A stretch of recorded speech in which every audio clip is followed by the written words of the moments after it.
Aceitar Jesus. São muitos os cristãos que já declararam aceitar Jesus, principalmente na hora do batismo. Vamos ver neste estudo o quanto realmente aceitamos Jesus. João 7,38. Quem crê em mim, como diz a Escritura, rios de água viva correrão do seu interior.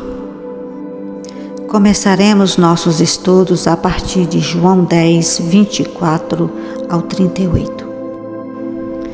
Rodearam-no, pois, os judeus e disseram-lhe: Até quando terás a nossa alma em suspense? Se tu és o Cristo, dize-no-lo abertamente. Respondeu-lhes Jesus: Já vo-lo tenho dito e não o credes. As obras que eu faço em nome de meu Pai, essas testificam de mim. Mas vós não credes, porque não sois das minhas ovelhas, como já vo-lo tenho dito. As minhas ovelhas ouvem a minha voz, e eu conheço-as, e elas me seguem. E dou-lhes a vida eterna, e nunca hão de perecer, e ninguém as arrebatará da minha mão. Meu Pai, que mas deu, é maior do que todos, e ninguém pode arrebatá-las da mão de meu Pai. Eu e o Pai somos um. Os judeus pegaram então outra vez em pedras para o apedrejar. Respondeu-lhes Jesus: Tenho-vos mostrado muitas obras boas, procedentes de meu Pai. Por qual dessas obras me apedrejais? Os judeus responderam, dizendo-lhe: Não te apedrejamos por alguma obra boa, mas pela blasfêmia, porque sendo tu homem, te fazes Deus a ti mesmo. Respondeu-lhes Jesus: Não está escrito na vossa lei, eu disse, sois deuses? Pois se a lei chamou deuses àqueles a quem a palavra de Deus foi dirigida, e a Escritura não pode ser anulada, àquele a quem o Pai santificou e enviou ao mundo, vós dizeis, blasfemas, porque disse, sou filho de Deus?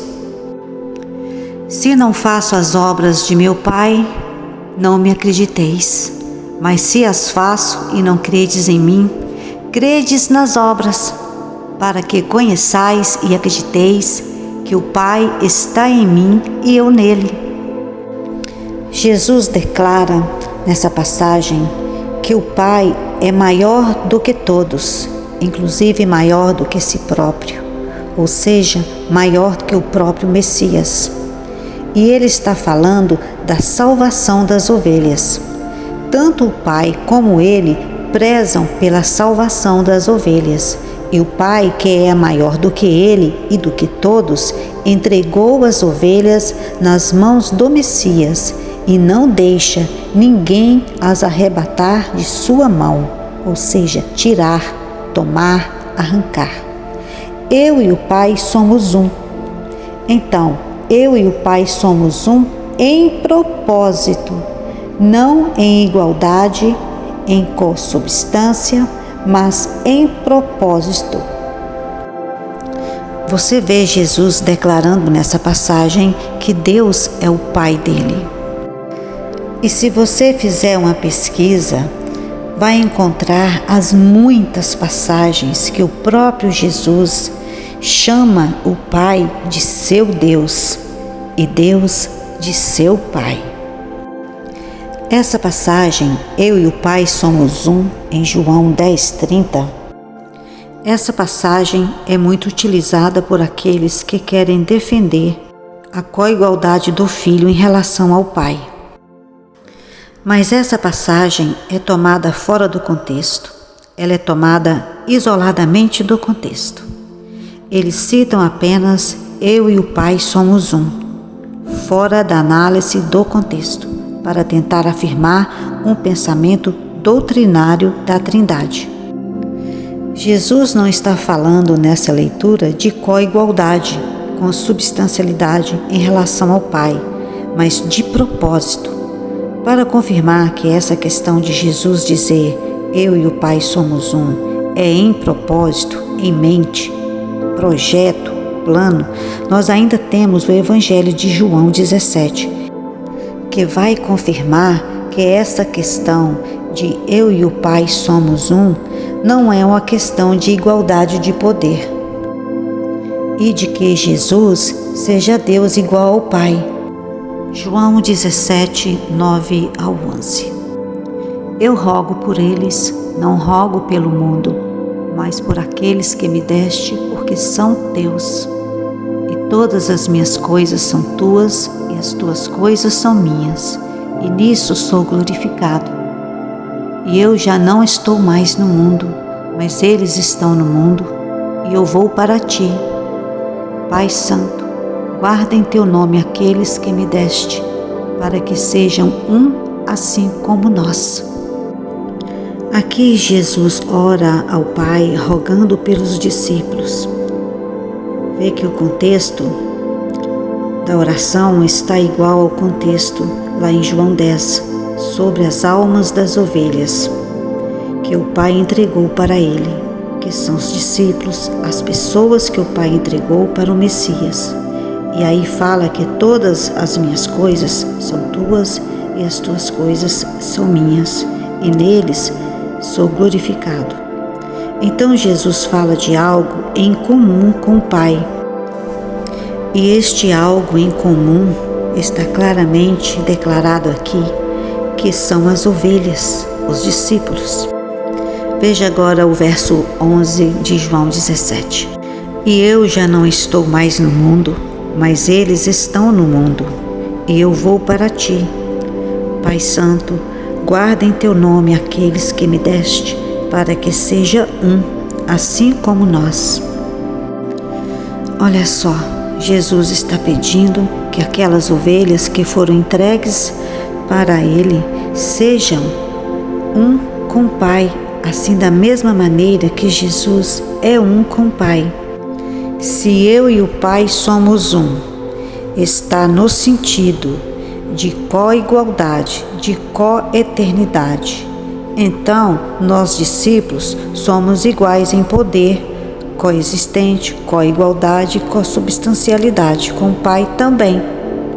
Porque Jesus estava rogando ao Pai para que eles sejam um, assim como nós. E ainda ele continua a falar sobre essa palavra assim no verso 21. Para que todos sejam um, como tu, ó Pai, és em mim e eu em ti. Que também eles sejam um em nós, para que o mundo creia que tu me enviaste.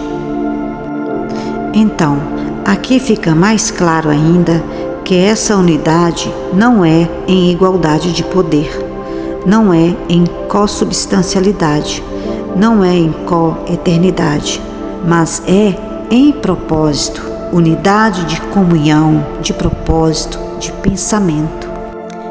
Aqui no verso 22 ele diz: eu dei-lhes a glória que a mim deste, para que seja um como nós somos um.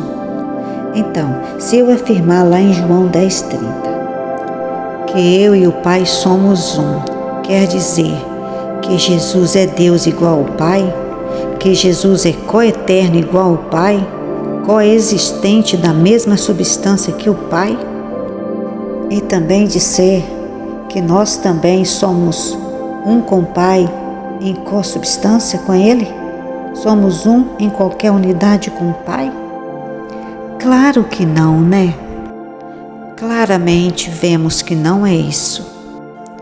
Então, essa unidade é em propósito. Somos um com o Filho, como o Filho é um com o Pai. Por isso que não podemos analisar um verso fora do contexto. A Trindade, ela é uma doutrina falsa, porque ela utiliza desse procedimento malicioso de torcer as Escrituras para tentar provar uma ideia.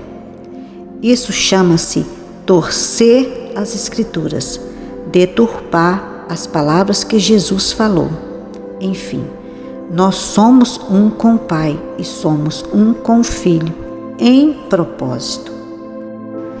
Os líderes religiosos nos tempos de Jesus o negaram, queriam matá-lo e conseguiram matá-lo.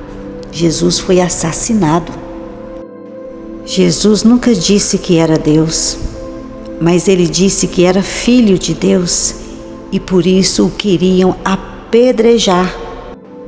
Jesus não nasceu em família rica, não mandava em camelos, não vestia aquelas roupas longas cheias de franjas. O Messias que os judeus esperavam deveria, no ponto de vista deles, ser um homem poderoso, político, acompanhado de um grande exército, fortemente armado, para subjugar o poder romano e se tornar rei sobre eles.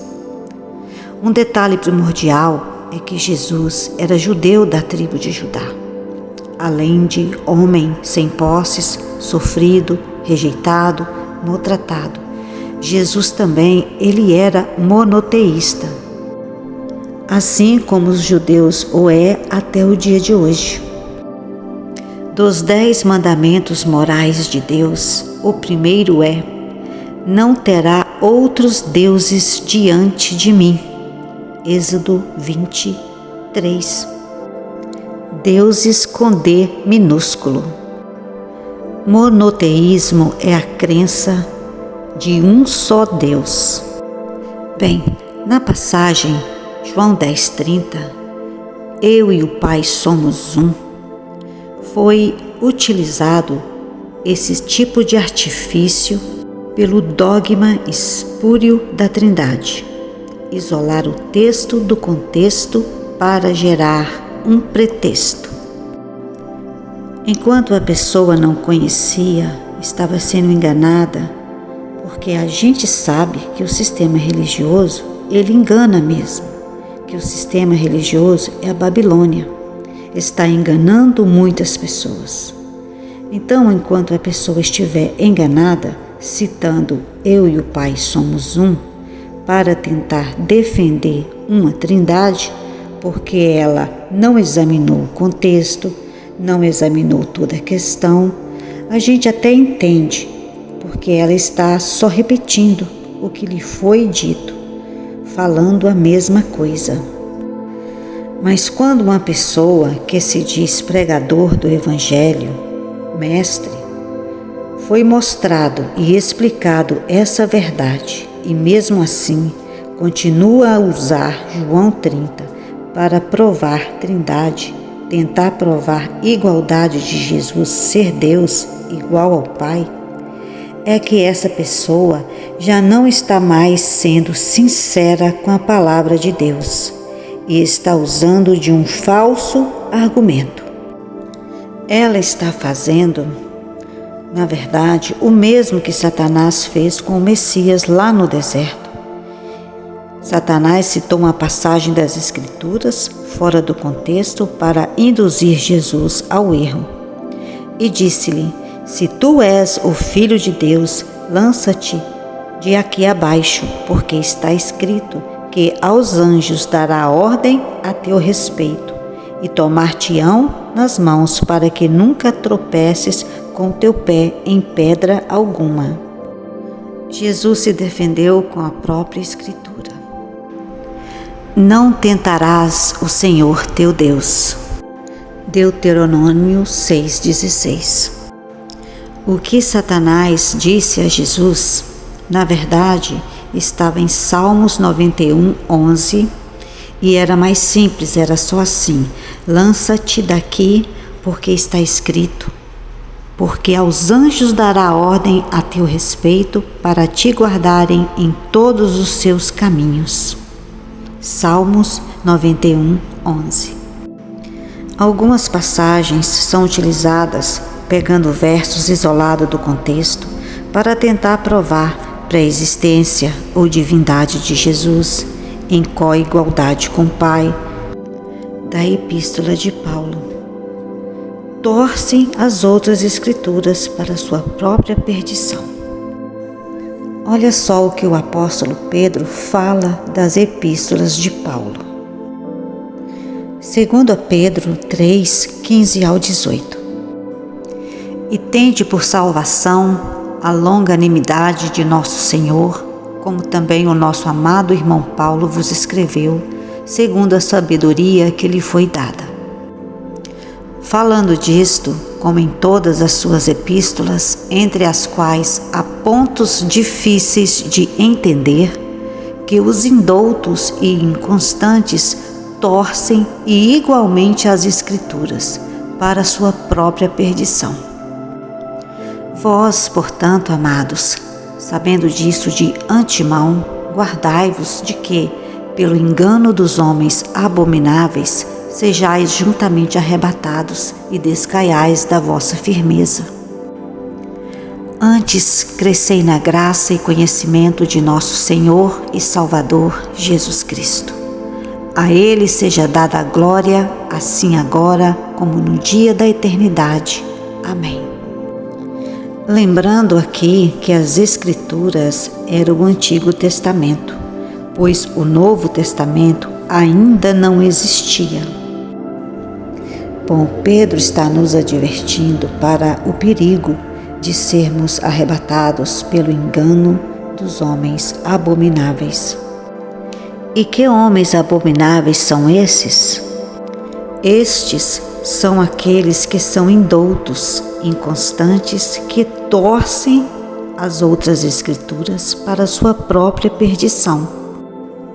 É o caso de João 10:30, que está falando eu e o Pai somos um, e que usaram para dizer que eu e o Pai somos um em poder, em igualdade, em consubstancialidade, para tentar defender a Trindade, ou aqueles que utilizam partes ou porções da Epístola de Paulo para defender que Jesus é Deus, é igual ao Pai, ou que Jesus é uma encarnação, tipo Espiritismo, um Deus encarnado aqui na Terra.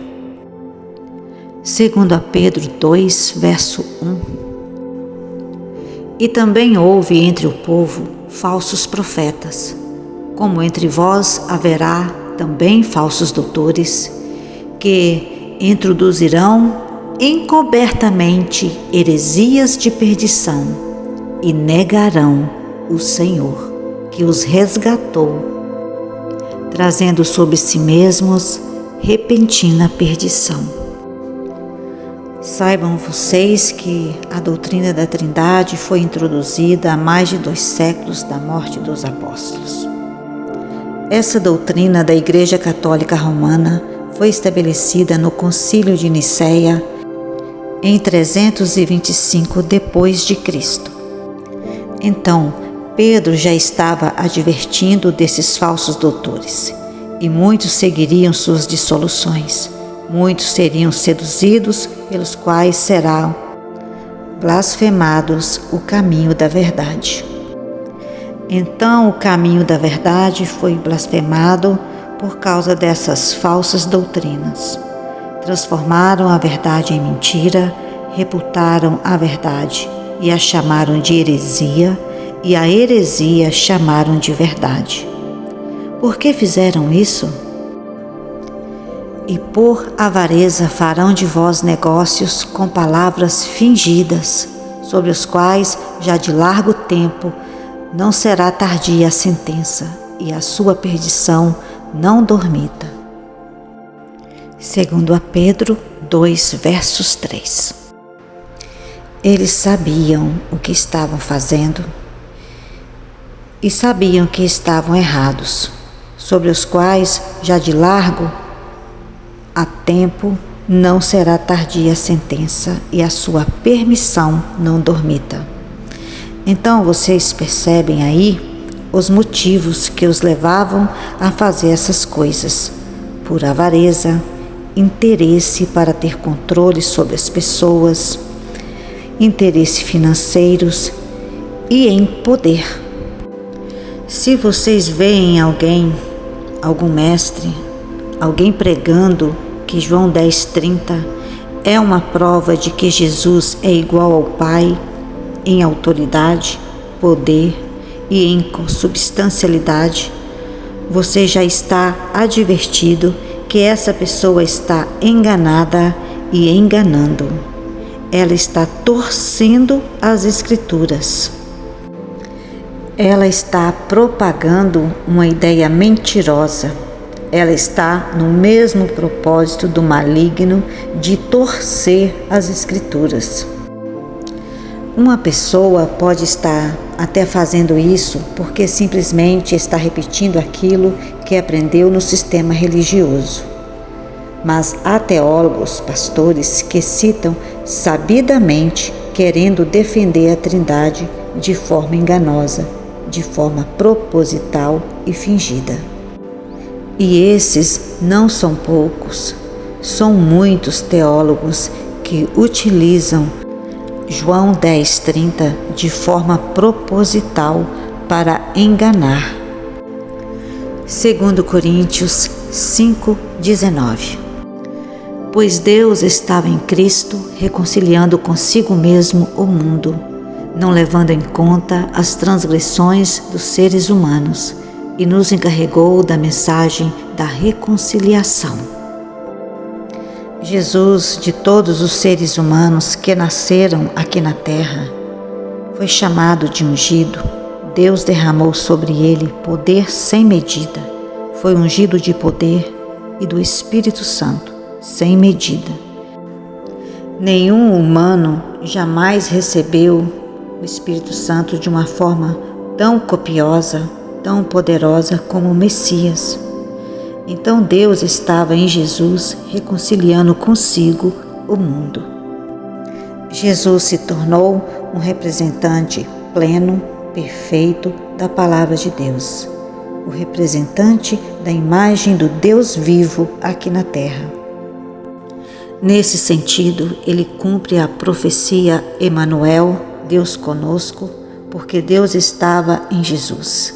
Deus também, quando está conosco, nos utiliza como embaixadores, servos de Deus que representam os interesses do Altíssimo aqui na terra. Ele é um embaixador de Deus. Só que Cristo, ele era mais do que isso, muito mais.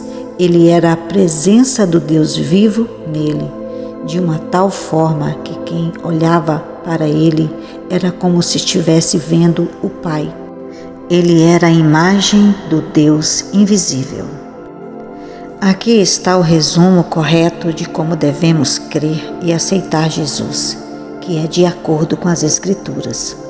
Não está falando de encarnação, não está falando de um Deus que veio para a terra, mas está falando de um prometido, ungido, segundo as Escrituras, que é o Messias, que vai nascer da descendência de Davi segundo a carne. São bem poucos os que aceitam Jesus, como dizem as Escrituras, porque o mundo está infestado do dogma do anticristo, que nega que Jesus Cristo veio em carne. Mateus 16, 15 ao 17. Disse-lhes ele: E vós, quem dizei que eu sou? E Simão Pedro respondendo disse: Tu és o Cristo, o Filho de Deus vivo. Jesus então disse-lhe: Feliz és Simão, filho de Jonas, porque não foi a carne nem o sangue que lhe revelou isso, mas meu Pai que está nos céus. Porque só há um Deus e um só mediador entre Deus e os homens, Cristo Jesus, homem. 1 Timóteo 2:5. João 17:3. E a vida eterna é esta, que te conheçam a ti, o único Deus verdadeiro, e a Jesus Cristo a quem enviaste.